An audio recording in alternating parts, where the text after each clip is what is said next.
राकेश राज, lecturer modern college Jhansi Uttar Pradesh. आज मैं DElEd fourth same की क्लास को पढ़ाने जा रहा हूँ। ये मेरा सब्जेक्ट जो है सामाजिक अध्ययन। इसमें हम लोग पढ़ेंगे, सामाजिक अध्ययन में हम लोग पढ़ेंगे ज्योग्राफी को। ज्योग्राफी में हम लोग पढ़ेंगे सिंधु गंगा ब्रह्मपुत्र का मैदान और उनके उद्गम स्थान के बारे में हम लोग पढ़ेंगे। देखिए, हर नदी जो है एक उनका एक प्लेस होता है निकलने का, चाहे गंगा हो, चाहे ब्रह्मपुत्र हो, चाहे सतलज हो, चाहे झेलम हो, चाहे चिनाब हो, चाहे अलकनंदा हो, चाहे बेतवा हो। सारी जितनी भी नदियां हैं इनके कहीं ना कहीं से एक उद्गम स्थान है। तो आज हम लोगों को एक बहुत जो हमारा जो आज हमारा टॉपिक रहने वाला है, एक बहुत महत्वपूर्ण टॉपिक है। और ये गंगा जो नदी है हमारे लिए एक निर्मल धारा के रूप में इसको जाना जाता है। हमारे देश की राष्ट्रीय नदी भी के नाम से इसको जाना जाता है। तो जो हमारे देश की राष्ट्रीय नदी भी है गंगा नदी, इसके बारे में ही हम लोग पढ़ेंगे और ब्रह्मपुत्र के बारे में पढ़ेंगे और सिंधु और सतलज के बारे में ही हम लोग पढ़ेंगे। तो देखिए, जो नदी जो रहती हैं हमारे जो लाइफ में एक महत्वपूर्ण भूमिका अदा करती हैं, क्योंकि हमारे सिंचाई के काम में भी ये सिंचाई के जो नहरें जितनी भी निकलती हैं, ज़्यादातर जो नहरें निकली हैं गंगा नदी से ही निकली हुई हैं। और गंगा नदी से जो नहरें निकलने के बाद क्या होता है, एग्रीकल्चर का जितना भी सिंचाई का काम होता है वो नदियों के माध्यम से होता है। और जितना जो जल हमें शुद्ध वाटर जो पानी को मिलता है ये गंगा नदियों के किनारे से, जो नदी के किनारे गंगा नदी से ही हम लोगों को मिलता है। नदियों से क्या होता है, एक सिंचाई का काम भी होता है। ये सारी जो चीज़ें होती हैं, नदियाँ बहुत ही ज़्यादा एक महत्वपूर्ण भूमिका निभाती हैं हमारे जीवन में। तो इनके बारे में हम समझेंगे। सबसे पहले हम एक बात को समझना है कि जो नदियाँ हैं वो किस प्रकार से निकलती हैं, किस किस उनका उद्गम स्थान कहाँ कहाँ है, ये हम लोगों को समझना है। तो आइए हम लोग समझते हैं। ये भारत का मैप है, ये हम लोगों को समझना है। ये इंडिया का हमारा मैप है। ये नॉर्थ है, ये ईस्ट है, ये वेस्ट है और ये साउथ है। इसके हिसाब से हम समझना है। तो देखिए, जो गंगा नदी है, ज़्यादातर जो गंगा नदी और यमुना नदी और सिंधु नदी और झेलम, चिनाब, अलकनंदा, ये सारी जितनी भी नदियां हैं ये हिमालय पर्वत से निकलती हैं। कल मैंने आपको हिमालय पर्वत के बारे में बताया था कि जितनी भी नदियां जो निकलती हैं ये हिमालय पर्वत के से ही निकलती हैं। देखिए, तो हम लोगों को समझना है कि जो तिब्बत और चीन, आज का हम देखेंगे तिब्बत और चीन के बारे में हम लोग समझेंगे। तो देखिए, चीन ये ऊपर है, यहाँ पे जो हमारा इंडिया है ये चीन है, यहाँ पे तिब्बत है। क्योंकि इस समय जो तिब्बत है वो चीन के अंडर में है, क्योंकि उसी के उनका शासन चल रहा है। चीन का शासन चल रहा है तिब्बत पे, उसका एक कब्जा की हुई है। ये हम लोग समझ रहे हैं। देखिए सॉरी, तो यहाँ पे हम लोग देखते हैं कि चीन में तिब्बत में 3 स्थान हैं। नंबर 1 क्या है, चेमायुंगडुंग ग्लेशियर, ये बहुत इंपॉर्टेंट है। दूसरा है राक्सताल ग्लेशियर, ये भी बहुत इंपॉर्टेंट है। और एक है मानसरोवर। ये 3 जगह से क्या है कि ज़्यादातर नदियाँ निकलती हैं। तो आइए सबसे पहले हम देखते हैं सिंधु नदी को देखते हैं। सिंधु नदी की कहाँ से निकलती है हम समझते हैं। देखिए, सिंधु नदी जो है ये भारत जो क्या क्या है, सिंधु नदी जो है वो 2228 किलोमीटर में बहती है। इसका जो एरिया है, जो लंबी एरिया जो निकलती है 2228 किलोमीटर तक किसका बहती है, इनका इसका एक लंबाई है, एरिया है। हम लोग समझते हैं कि यहाँ जो सिंधु नदी जो निकलती है चेमाडुंग से निकलती है। कहाँ से निकलती है, चेमाडुंग से निकलती है। यहाँ से चेमाडुंग से निकलते हुए जाकर के सीधे जम्मू कश्मीर में पहुँचती है। और जम्मू कश्मीर के क्या होता है, एक नंगा पर्वत है, वहाँ से यहाँ क्या करती है, वो यहाँ से सीधी तौर, देखिए यहाँ से जो नंगा पर्वत से क्या करती है, थोड़ी मुड़ जाती है। और मुड़ने के बाद क्या हो जाती है, वो पाकिस्तान में पहुँचती है। तो हम ये कह सकते हैं कि सिंधु नदी है कि भारत में एक बहुत से थोड़ी सी जगह में बहती है, लेकिन सबसे ज़्यादा अगर जो बहती है वो पाकिस्तान में बहती है। और पाकिस्तान में बहते हुए सीधे कहाँ चली जाती है, या अरब सागर में गिरती है। तो हमें ये पता ध्यान होना चाहिए कभी भी कि सिंधु नदी जो बहती है वो कहाँ से, निकलने का स्थान उसका है कहाँ से है, चेमाडुंग से। और जो गिरती है वो कहाँ गिरती है, ये पाकिस्तान में जाकर गिरती है, पाकिस्तान से होकर के अरब सागर में गिरती है।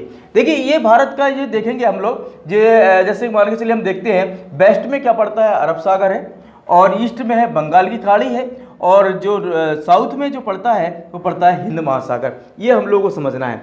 ये अरब सागर है, वेस्ट में अरब सागर पड़ता है, और इसमें ईस्ट में बंगाली खाड़ी है, और साउथ में क्या है, हिंद महासागर है साउथ में।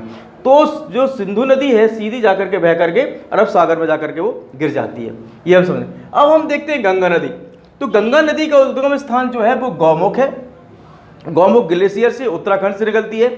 उत्तराखंड से निकल करके वो सीधी जाकर के बिहार उत्तराखंड से होते हुए उत्तराखंड से होते हुए सीधी फिर ऋषिकेश, हरिद्वार से होते हुए सीधे जैसे बहते हुए उत्तर मैदानी क्षेत्रों में से होकर के सीधे बिहार से पटना वगैरह से होते हुए सीधी ये नदी कहाँ चली जाती है, बंगाल की खाड़ी में गिरती है।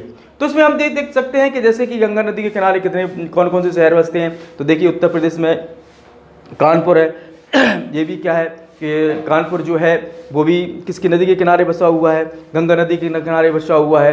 पटना है, ये भी गंगा नदी के किनारे बसा हुआ है। तो काफ़ी ऐसे स्टेट है, झारखंड है, ये भी गंगा नदी के किनारे से निकलता है। तो ये स्टेट से निकलता है। तो गंगा नदी भी काफ़ी एक दूरी से बहकर निकलती है। तो गंगा नदी का जो गंगा नदी की जो एरिया है वह है 2525 किलोमीटर उसका एरिया है। कितना है? 2525 किलोमीटर लंबी है, ये हम समझना है। अब उसको गंगा नदी का नाम कैसे गंगा पड़ा, ये हम लोग समझना है। तो गंगा नदी का जो नाम पड़ा है अलकनंदा और भागीरथी।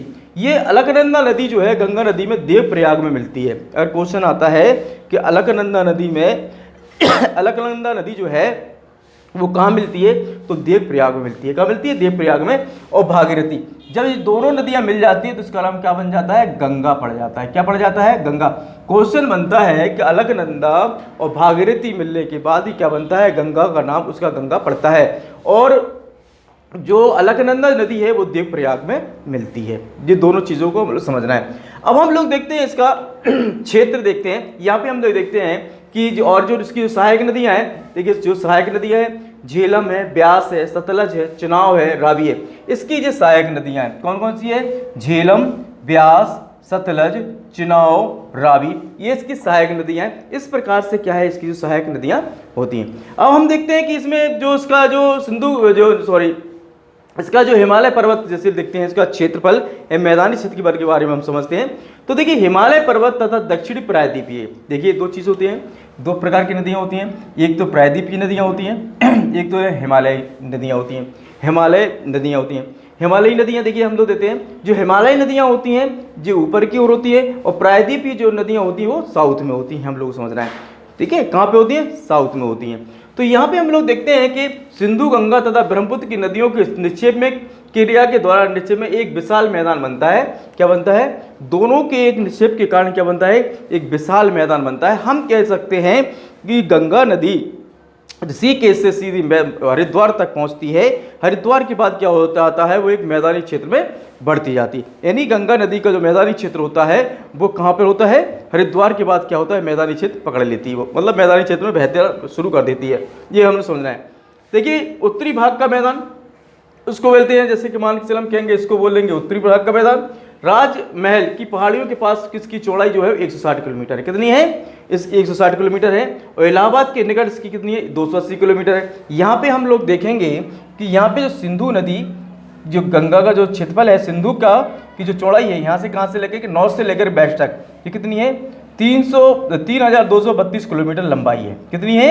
3232 किलोमीटर है। यहाँ पे हम देखें नॉर्थ से लेकर के वेस्ट तक अगर हम देखें सिंधु नदी की जो चौड़ाई लंबाई है वो कितनी है? 3232 किलोमीटर है यहाँ तक। यहाँ पर देखेंगे हम लोग, और इसका जो चौड़ाई जो है वो कितनी है? 150 किलोमीटर से लेकर के 300 किलोमीटर इसकी क्या है? चौड़ाई है। ये हम लोग यहाँ पे समझेंगे।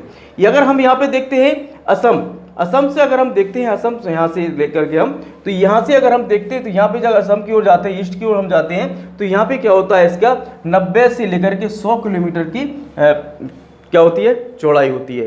तो इसमें क्या होता है कि यहाँ पे जो क्षेत्र हम लोग देखते हैं असम तरफ, तो क्या है कि पहाड़ जो है क्या होता है? एक पहाड़ी क्षेत्र बन जाता है। तो क्या होता है? मैदानी क्षेत्र कम बन पाता है, इसके कारण ये बनता है। अगर हम देखते हैं कि सतलज नदी जो है वो क्या है? हिमाचल से निकलती है, हिमाचल से रोहतांग दर्रे से निकलती है।